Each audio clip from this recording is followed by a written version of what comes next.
மகிமைப்படுவதாக. இவ்வளவு நேரம் நம்ம என்ன பார்த்திருந்தோம்? முழங்கால் யுத்தம் என்கிற தலைப்பில் நம்ம என்ன செய்யணும், தேவனுடைய அடியில் இருக்கணும்னா ரூல்ஸ் அண்ட் ரெகுலேஷனை ஃபாலோ பண்ணணும்னு சொல்லி சில காரியங்களை குறித்து நம்ம பார்த்தோம். இப்போ என்ன செய்ய போறோம்னா, இந்த யுத்தத்தில் இன்னொரு கூட யாரெல்லாம் இருப்பாங்க. ஆமென், அல்லேலூயா. இதுக்கு முன்னாடி இந்த யுத்தத்தில் தேவன் பக்கம் இருந்து யாரையெல்லாம் எதிர்த்து நிற்கணும் அப்படின்னு சொல்லி நம்ம பார்த்தோம். ஆமென்.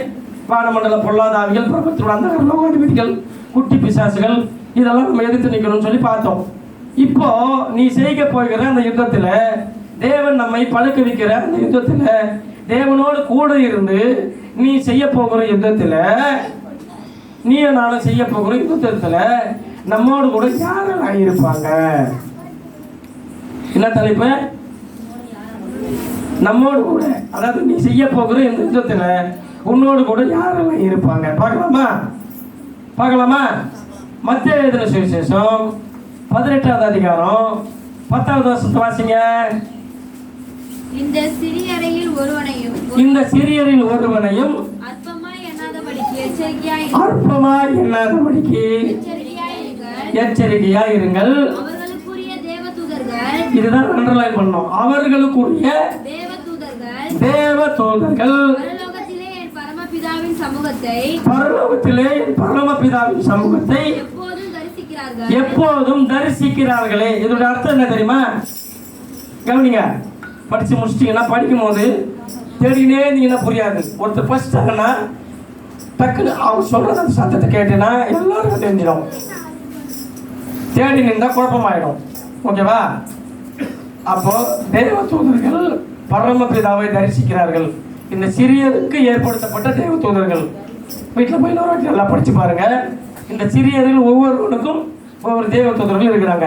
இப்போ இங்க இருக்கிற எல்லாருக்கும் ஒரு தேவ தூதர் நியமிக்கப்பட்டிருக்கிறார். உண்மைதானே?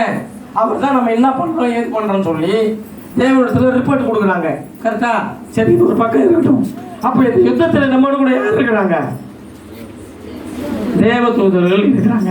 அதனால இந்த யுத்தத்தை நான் மட்டும் எப்படி ஜெயித்து என்னால் முடியுமான்னு தெரியல அப்படிலாம் ஃபீல் பண்ணவே கூடாது.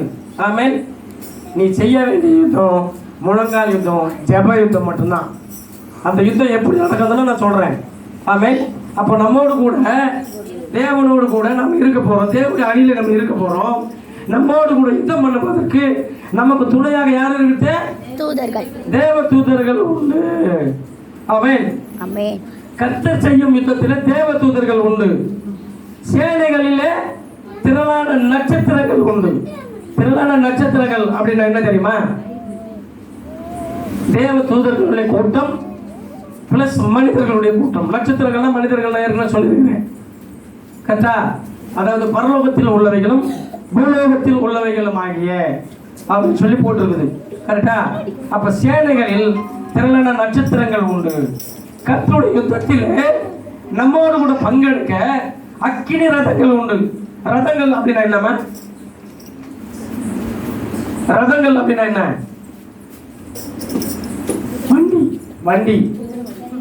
வண்டிகள், குதிரை வண்டியோ என்னென்ன வண்டியோ சொல்லலாம். ஆமென். அப்ப தேவனுடைய யுத்தத்தில் அக்கினி ரதங்கள் உண்டு. நிஜமான ரதங்கள் கிடையாது. ஆனா உலக பிரகாரமா தேவனுடைய பிள்ளைகளை எதிர்த்து நிற்கிற ஆப்போசிட்ல இருக்கிற அணி, சாத்தானுடைய அணி என்ன எடுத்துன்னு வரும் தெரியுமா? உண்மையான வண்டி எடுத்துன்னு வரும், ரதத்தை எடுத்துன்னு வரும். உண்மையான ரதங்களை, நிஜமான ரதங்களை கொண்டு வருவாங்க. நிஜமான குதிரைகளை கொண்டு வருவாங்க. நிஜமான வெப்பன்ஸ்கள் எல்லாம் கொண்டு வருவாங்க. ஆனா தேவன் அக்கினி ரதத்தை கொண்டு வராரு. அக்கினி ரதத்தை கொண்டு வந்து நிஜமான ரதம் மோதிச்சா என்ன ஆகும்? ஒரு கட்டையில செஞ்சு வச்சுக்கிறாங்க, இரும்புல செஞ்சு வச்சுக்கிறாங்க. ஒரு ரதம் வருது, ஆப்போசிட்ல இருந்து சாத்தானோட டீம்ல இருந்து ஒரு ரதம் வருது. நம்ம தேவனத்துல ரதம் என்ன ரதங்குது? அக்கினி ரதங்குது. அக்கினி ரதமும் இந்த உலக பிரகாரமான நிஜ ரதமும் மோதிர என்ன ஆகும்? அந்த எதிர் டீம்ல இருந்து வருகிற அந்த கட்டையோ இல்ல அந்த இரும்போ உலக பிரகாரமான ரதம் எரிஞ்சு சாம்பலா போகும். தேவனத்துல வந்த ரதம், அக்கினி ரதம் கொழுந்து விட்டு எரிஞ்சுக்கிட்டே இருக்கும். ஆமென். அப்ப நம்ம பயப்படணுமா? பயப்படவே தேவையில்லை. நம்மளுக்கெல்லாம் சப்போர்ட்டு, தேவதூதர்கள் சப்போர்ட்டு, அக்கினி ரதங்கள் சப்போர்ட்டு, நட்சத்திரங்கள் சப்போர்ட்டு, இவ்வளோ சப்போர்ட் இருக்கும்போது இந்த யுத்தம் செய்வதற்கு நம்ம பயப்படலாமா? நான் எல்லாம் கவனிக்கிறீங்க, பயப்படவே கூடாது. அல்லேலூயா. அப்போ சேனைகளின் யுத்தத்திலே குதிரைகளும் உண்டு. என்ன குதிரை உண்டு? அக்கினி குதிரைகள். அவன் வெள்ளை குதிரை, கருப்பு குதிரை, மஞ்சள் குதிரை, நிஜமான குதிரையை கொண்டு வருவான். ஆப்போசிட்ல இருக்கிறவன் நிஜமான குதிரை டக் டக் டக் டக் டக் டக் டக்குன்னு கொண்டு வருவான். நம்ம அப்பாவோட குதிரை என்ன குதிரை? அக்கினி குதிரைகள், அக்கினி குதிரைகள். ஆமென். அக்கினி குதிரை வந்துச்சுன்னா என்ன ஆகும்? நிஜ குதிரை சாம்பலா போயிடும். ஆமென். அப்ப நமக்கு அவ்வளவு பலத்த பாதுகாப்பா கத்தர் கொடுக்குறாரு. இந்த அணியில இருந்தா மட்டும்தான் இதெல்லாம் நம்ம ஃபாலோ பண்ண முடியும், இதெல்லாம் நம்ம அனுபவிக்க முடியும். இந்த அணியில, தேவனுடைய அணியில இருந்தால் மட்டும்தான், இந்த பரிசுத்தமான ஓய்வு நிலை கடைபிடிச்சா மட்டும்தான், தேவன் ஓய்ந்திருந்த அந்த நாளில் நீ நானும் ஓய்ந்திருந்தா மட்டும்தான் இதுக்கெல்லாம் நம்ம பங்காளி ஆக முடியும். இல்லைன்னா எதிராளியாக தான் போகணும். யாருக்கு எதிராளியாக தான் போகணும்? ஏசப்பாவுக்கு எதிராளியாக தான் போகணும். அப்படி போகலாமா? என்ன கம்முங்கிறீங்க? போகக்கூடாது. பயமா இருந்தா பயப்படாதீங்க, முழுவதுமாக அர்ப்பணிச்சுங்க. அல்லேலூயா. அப்ப சேனைகளுடைய கர்த்தருடைய சேனையில விசுவாசிகள் உண்டு. என்ன விசுவாசிகள் உண்டு? கள்ள விசுவாசிகள்லாம் கிடையாது, நல்ல விசுவாசிகள் தான் ஏசப்பாவோட டீம்ல உண்டு. யாருடைய விசுவாசிகள் கற்ற சொல்றீங்களான்னு பார்க்குறேன். என்னுடைய விசுவாசிகள் சொன்னீங்கன்னா நீ மஞ்சள்ளி கூட பிரயோஜனம் கிடையாது. தேவனுடைய விசுவாசிகள். நீ நான் யாருடைய விசுவாசிகள்? தேவனுடைய விசுவாசிகள். கிறிஸ்தவர் உங்களுக்கு எத்தனை விசுவாசிகள் இருக்கிறாங்கன்னு கேட்டா, எப்பா என்னோட சேர்ந்து எல்லாருமே தேவனுடைய விசுவாசிகள் சொல்லணும். என்கிட்ட விசுவாசிகள் ஒரு 50 பேர் இருக்கிறாங்கன்னா பீஸ் போயிடுச்சுன்னு அர்த்தம். எனக்கு முடிஞ்சு போச்சா? ஏன் தெளிவாக சொல்றேன்னா, நம்ம எல்லாருமே ஊழியக்காரர்கள் கூட உட்பட எல்லாருமே இயேசுவின் விசுவாசிகள் தான். ஆமென்.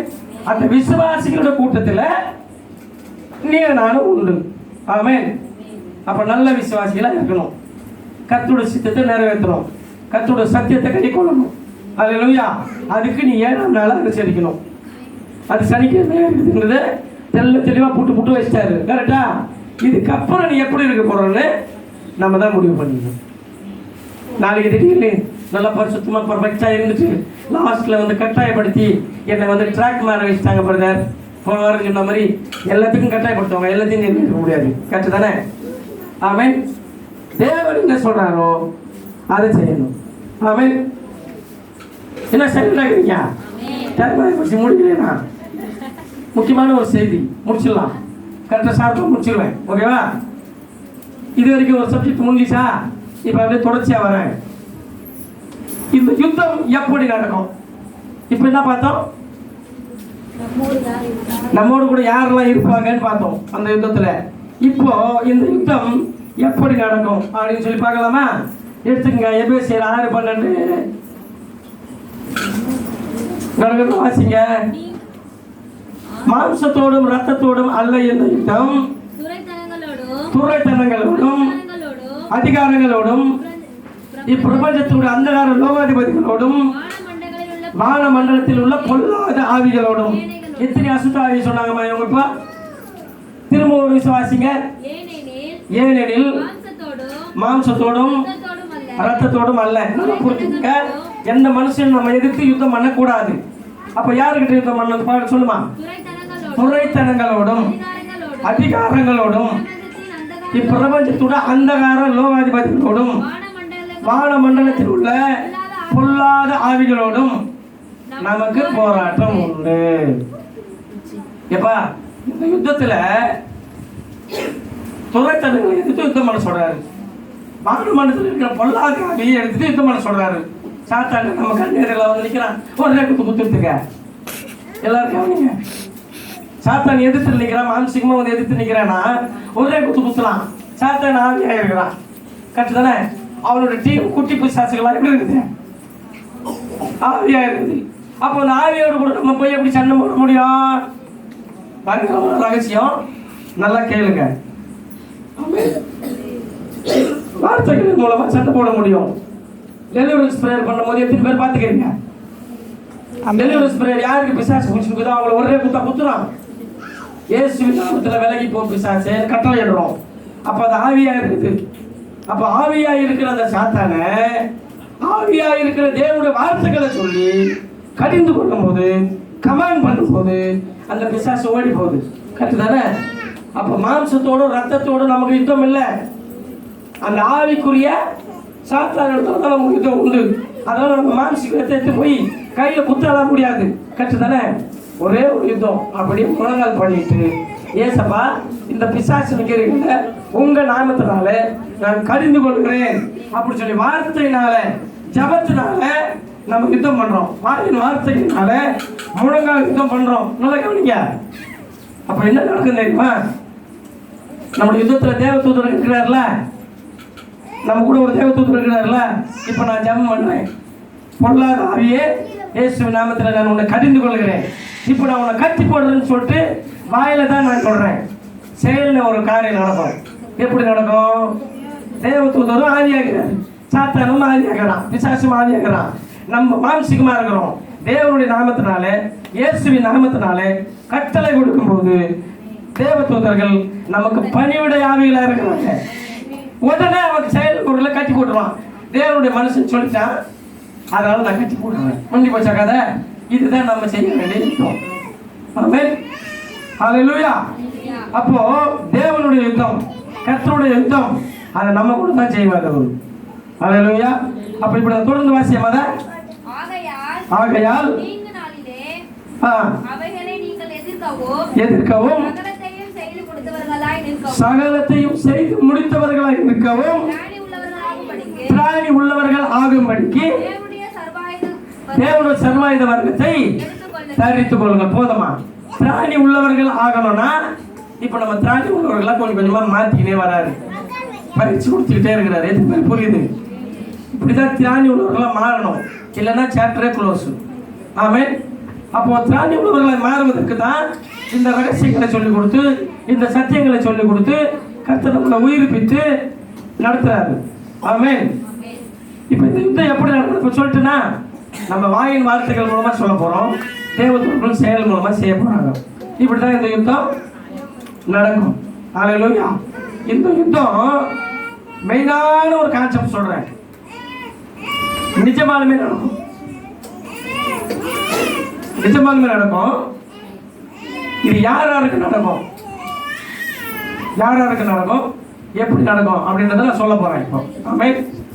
ஹல்லேலூயா. இந்த யுத்தம் நீதிக்கும் அநீதிக்கும் நடக்கிற யுத்தம். நீதியா தேவனுடைய பரிசுத்தமான ஓய்வு நாள் எது? நீதியா அப்படின்னா சத்தியத்தின்படி நீதியின்படி பரிசுத்தமான ஓய்வு நாள் எது? சனிக்கிழமை. அநீதியான ஓய்வு நாள் எது? இப்ப புரிஞ்சு போச்சா? நீதிக்கும் அநீதிக்கும் இடையில் நடக்கிற யுத்தம். சாத்தான் வந்து அநீதிக்காரன், தேவன் வந்து நீதிமான். அப்போ நீதிமானுக்கும் அநீதிக்காரனுக்கும் நடக்கிற யுத்தம், நீதிக்கும் அநீதிக்கும் நடக்கிற யுத்தம். ஹல்லேலூயா. நல்லவர்களுக்கும் கெட்டவர்களுக்கும் இடையில் நடக்கிற யுத்தம். நல்லவர்கள் அப்படின்னா எப்படி தெரியுமா? ஏசப்பா அடிக்கும் போது என்ன பண்ணாரு? அவர் கெட்டவராக இருந்தாருன்னா மொத்த பேர் அடிச்சு நிமிஷம் மட்டும் காலி பண்ணிட்டு போட்டிருப்பாரு. அவர் நல்லவராக இருக்கிறார், நல்ல போதகரே அப்படின்னு நினைச்சாங்கல்ல. அப்ப அவர் நல்லவராக இருக்கிறதுனாலதான் பிதாவே இவர்களை மன்னின்னு சொன்னாரு. அதே போலதான் தேவையில்லாத அநீதிக்காரர்கள், புரிஞ்சுக்குங்க, அநீதிக்காரர்கள் அநீதியாய் பரிசுத்தமான ஓய்வு நாளை ஆராதிக்கிறவர்கள் நீதியின் பிள்ளைகளை, பரிசுத்தத்தின் பிள்ளைகளை, பரிசுத்த ஓய்வு நாளை தேவனுடைய திட்டத்தின்படி அனுசரிக்கிறவர்களை அவங்க வந்து சண்டை போடுவாங்க. நிஜமான யுத்தம் சண்டை போடுவாங்க. ஆமென். நம்ம என்ன தெரியுமா பண்ணணும்? அவர்களுக்குள்ள இருக்கிற துரைத்தனத்தின் ஆவி, அவர்களுக்குள்ள இருக்கிற தேவையில்லாத ஆவி, அதிகாரத்தினுடைய ஆவி, துரைத்தனம் அதிகாரம், உலகம் உள்ள ஒன்று கூடி தேவனுடைய உண்மையான உத்தமமான பரிசுத்தமான ஓய்வுகளை கடைபிடிக்கிற பரிசுத்தமானங்களை ஒடுக்கும். அதுதான் கடைசி காலத்துல ஒரு யுத்தம். அப்ப வந்து சாத்தான் வருவான். எப்படி தெரியுமா வருவான்? தேவனை போல வருவான், ஏசப்பா போல வருவான். வந்து உலக ஒற்றுமை தினம் என்று சொல்லி ஒன்றை உருவாக்கி ஞாயிறு ஆசிரிப்பு சட்டம் என்ற ஒன்றை போட்டு ஒட்டுமொத்த உலக கிறிஸ்தவர்களை ஒன்னாக்கி நான் தான் வந்து அதை உருவாக்கினேன். ஏசப்பா போலயே வந்து பேசும்போது நான் தான் அதை வந்து உருவாக்கினேன். நீ என்னன்னா இந்த சனிக்கிழமை ஆராதனைக்காரர்கள், இந்த பரிசுத்தமான ஓய்வு நாள் ஆராதனைக்காரர்கள், இந்த 7ஆம் நாள் ஆராதனைக்காரர்கள் இந்த உலக ஒற்றுமை தினத்தை வேற மாதிரி ஆக்கிடுறாங்களே, சமாதானம் இல்லாமல் பண்ணிடுறாங்களே. அப்படியானால் நம்ம எல்லாம் உலகம் முழுவதும் இருக்கிற எல்லா கிறிஸ்தவர்களும் ஒற்றுமையாக இருக்கிறோம். இந்த 7ஆம் நாள் ஆசிரிப்புக்காரர்கள் மாத்திரம் நமக்கு விரோதமாக செயல்படுகிறார்கள்.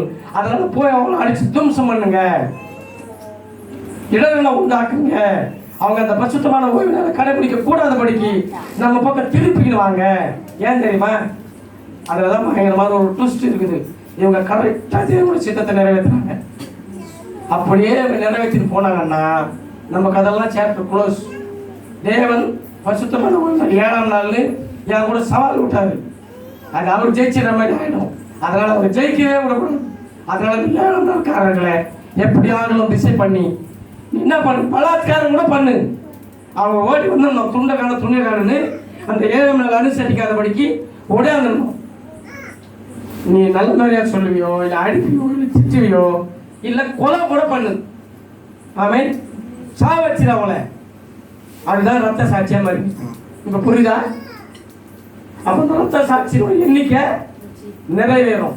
அப்படி ஒருவேளை நம்ம ஏற்கனவே சொன்ன மாதிரி போன வாரத்தில் கூட சொன்னேன், நீ வந்து பரிசுத்தமான ஓய்வு நாள் ஒட்டுமொத்த உலகமும் முதல் நாள் அனுசரிக்கும் போது நீ மாத்திரம் 7ஆம் நாள் சொல்லி பிடிவாத பிடிக்காத, நீ அதை விட்டுட்டு விலைக்கு வான்னு சொல்லும் போது அதெல்லாம் வர முடியாதுன்னு சொல்லி நம்ம பாட்டு முழங்கால் யுத்தம் பண்ணிக்கிட்டே இருக்கணும்.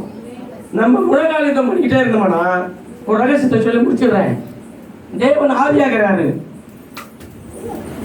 தேவனுக்கு விரோதமாக செயல்படுவங்களும் மாம்சிகமாகிறாங்க. மனுஷர்கள், துரத்திரத்தினுடைய அதிகாரங்கள், மந்திரிகள், ராஜாக்கள் எல்லாம் வந்து மாம்சிகமா இருக்கிறாங்க.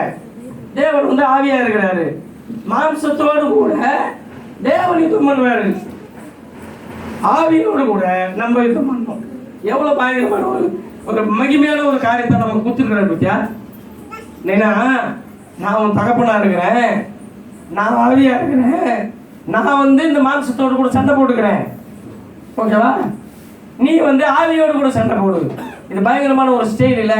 என்ன ஏசப்பா நீங்க சொல்றீங்க, மாம்சத்தோடு கூட எங்களை சண்டை போட சொன்னா சும்மா போட்டு பின்னி எடுப்புமேனாக்கா. எனக்கு கராத்தா தெரியும், எனக்கு சிலம்பாட்டம் தெரியும், எனக்கு கத்தி சண்டை தெரியும், எனக்கு குத்து சண்டை தெரியும், போட்டு சொன்னீங்கன்னா போட்டு பின்னி படுல எடுத்துருவேன். நீங்க மாம்சத்தோட ரத்தத்தோடு யுத்தம் பண்ணக்கூடாதுன்னு சொல்லிட்டு ஆவிகளோடு கூட போய் யுத்தம் பண்ண சொல்றீங்களே அப்படின்னு கேட்கலாம். அதுதான் ஸ்பெஷாலிட்டி. ஆமென். அதுதான் நம்ம ஜெயிக்கிறதுக்கான வழி.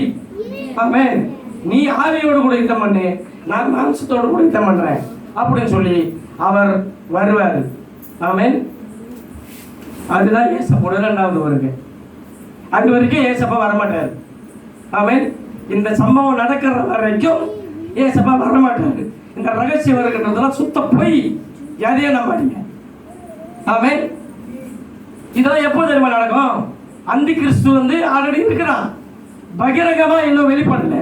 அவன் பகிரங்கமா வரும்போது அவன் இப்படிப்பட்ட பரிசுத்தவான்களெல்லாம் ஒடுக்கி, ஆமென், சித்திரவதை பண்ணி செதைச்சு சின்ன பின்னமாக்கி சாகடிக்கும்படி சொல்லிடுவான். ஆனால் சாகடிக்க முடியாது. ஏன் தெரியுமா? ஏற்கனவே ஒரு குடும்ப ஜபத்தில் சொல்லியிருக்கிற மாதிரி அந்த 4 தேவ தூதர்களும் நம்முடைய ஜனங்களுடைய நெற்றியில முத்திரை போட்டு தீர்மானமும் இந்த 4 திசையில் இருக்கிற காட்சிகளையும் இழுத்து பிடிச்சிக்கிங்க, விடாதீங்க அப்படின்னு சொல்லும் போது சேட்டலைட்லாம் ஒன்றும் வேலை செய்யாது, சிக்னலே கிடைக்காது. அப்போ தேவனுடைய பிள்ளைகள் எல்லாம் அவர் பாதுகாப்பாக கொண்டு போயிடுவாரு. ஆமென். ஏன்னா இவன் வந்து செல்போன் மூலமா நம்மளை வாட்ச் பண்ணுறான். இப்போதுலேருந்தே வாட்ச் பண்ணிங்கிறான் பிசாசோட கூட்டத்தாரெல்லாம். அப்போ அந்த சேட்டலைட் மூலமா எங்கேருந்து எங்கே போகிறாங்க தப்பிக்க முடியாத மாதிரி ஒரு சூழ்நிலை. ஆனாலும் தேவன் தப்பிக்க வைப்பார். ஆமென். அப்படியே ஒரு வேலை சொல்லி முடிச்சிடுறேன். அப்படியே ஒரு வேலை நம்ம முழங்கால் யுத்தம் பண்ணிட்டு இருக்கும்போது ஓய்வு நாள் தூக்கி பிடிச்சி பரிசுத்தமான ஓய்வு நாள், வாரத்தினுடைய 7ஆம் நாள் சனிக்கிழமை தான் பரிசுத்தமான ஓய்வு நாள் என்று சொல்லி உயர்த்தி பிடிச்சி அதை கைவிட சொல்லி அவன் நம்மளை வந்து அடித்து துன்புறுத்தி ஒரு வேலை கத்தியில குத்துனாலும் இல்லை எப்படியோ ஒன்று ரத்த சாட்சியை மறிக்க வேண்டிய ஒரு சூழ்நிலை இருந்தாலும் அவன் எதை கொள்றான்? சரீரத்தை மாத்திரம் கொள்றான். அதுதான் அப்பா அவர் வசனம் ஊத்துகிறாரு. சரீரத்தை மாத்திரம் கொள்கிறவனுக்கு நீ பயப்படாமல் சரீரத்தையும் அவனுடைய ஆத்மாவையும் சேர்த்து நரகத்தில் கொள்ள வல்லவனுக்கு பயப்படுங்கள். அப்ப நரகத்துல கொள்றவர் யாரு? ஏசப்பா. சரீரத்தையும் ஆத்மாவையும் நரகத்துல கொள்வாரு. அதனால நீங்க அவருக்கு மட்டும் பயப்படுங்க. உங்களுடைய சரீரத்தை மாத்திரம் அழிக்க நினைக்கிறவங்களுக்கு சுத்தமா பயப்படாத. அதனால உன் ஜீவன் பறி போனாலும் பரவாயில்லை. உன் ஜீவன் பறி போச்சுன்னா அடுத்த செகண்ட் ஏசப்பா கூட இருப்பேன், பரலோக ராஜ்யத்தில் இருப்பேன். உன்னை குத்துனாம அவன் எங்க இருப்பான்னு நீங்களே முடிவு பண்ணிக்கங்க. ஆமென்.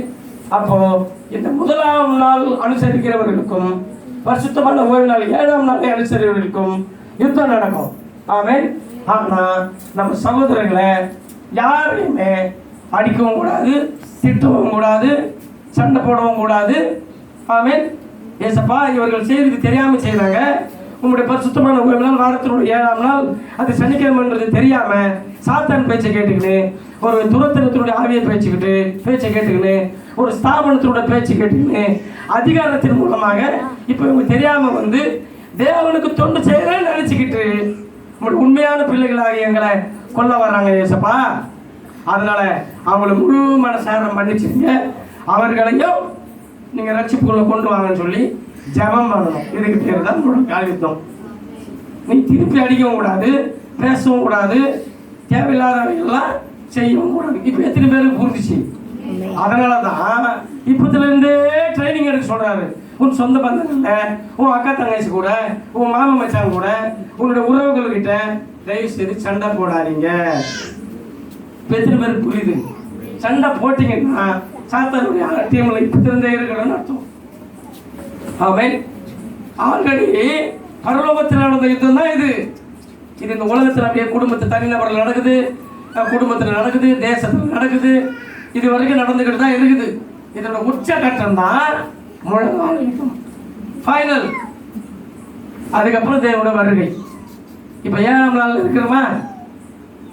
7ஆம் நாள் 2000 ஆரம்பிச்சு 25 வருஷங்கள் ஓடிவிட்டது. அப்போ ஏசப்பா எப்போனாலும் திடீர்னு வருவார். அப்போ 7ஆம் நாளில் இருக்கிறோம். 1000 வருட சாட்சி வரப்போகுது. அதுக்கு முன்னாடி ஏசப்பா 2வது வரையில் வரப்போறாரு. கேட்கிறதுக்கு காதுள்ளவன் கேட்க கடவன். இந்த சத்தியம் இதுக்கப்புறம் வேற எங்கேயாவது கேட்பீங்களான்னு எனக்கு தெரியாது, இல்லை சொல்லுவாங்களான்னு தெரியாது. கர்த்தருக்கு சித்தமானால் எல்லா சபைகளும் இப்படி பரிசுத்தமான ஒரு நாளுக்கு கர்த்தர் மாற்றுவார். அப்படி மாறி தேவ திட்டத்தை நிறைவேற்றுகிறவர்கள் பாக்கியவான்கள். இப்போ நம்ம பாக்கியவான்களும் தெரிந்து கொண்டு பிரித்தெடுத்து கொண்டு வந்து வச்சு இந்த ஆழமான சத்தியத்தை சொல்ல வச்சிருக்கிறாரு. அவர் எப்படிப்பட்ட ஒரு பயங்கரமான ஒரு நல்ல தேவன். நம்ம மேல எவ்வளவு கரிசனை உள்ளவராக இருக்கிறாரு, நம்மளை எவ்வளவு அன்பு செய்தவராக இருக்கிறாரு. நீங்க என் கூடவே இருங்க, இப்பத்துல இருந்தே நீங்க என் கூட இருங்க, என்னுடைய சேனையில இருங்கன்னு சொல்லி யுத்த வீரர்களாய், யுத்த வீராங்கனைகளாய் நம்மை நடத்தி கொண்டிருக்கிறார். கரங்களை தட்டி. அப்ப இந்த தேவன் நல்ல தேவன். ஆமென். அப்ப அந்த தேவனிடத்துல நம்மை நாமே அர்ப்பணிச்சு அறிக்கை செய்து இன்றைக்கு செய்து கொண்ட இந்த உடன்படிக்கையை தொடர்ந்து கடைபிடிச்சு, இந்த பரிசுத்தமான ஓய்வு நாளை தொடர்ந்து கடைபிடிச்சு கர்த்தருடைய நாமத்தை மகிமைப்படுத்துவோமாக. கர்த்தர் ஒருவருக்கே எல்லா துதியும் எல்லா கனமும் மகிமையும் உண்டாவதாக. ஆமென். ஹல்லேலூயா, ஹல்லேலூயா.